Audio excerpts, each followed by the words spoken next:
Jack of all trades. Gonna make a little video here, maybe help somebody out. What we got is 94 S-10. It's really rusted, pretty bad condition.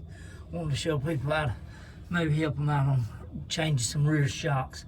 And basically what we got, all you gotta do on this thing is just take on your suspension right here, come right up underneath and with your jack, and bring your jack and lift your load up a few jacks there just to get tension off of your arm. Come right here, you got a 1/2 inch, and then undo your 1/2 inch, and you got one on the back side, a 1/2 inch.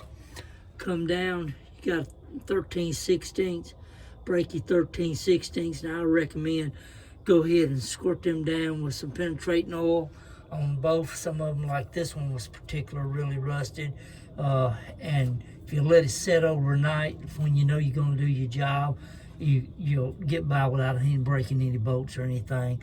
And just you back them off, leave this on, back them off, get your top nuts out, pull your shock out, pull it off, put your new shock back on, and adjust your nut down snug. Put your bolts in right here, and if you got some of your shocks have ears, some have solid holes. If you have an ear, what I do is get your back bolt started and leave it loose, and then you can put your ear over on it, snug it, and then put your front bolt right here in, and then you can just go ahead and tighten it down. And that's it, man. It's really simple job. And here's your your old shocks.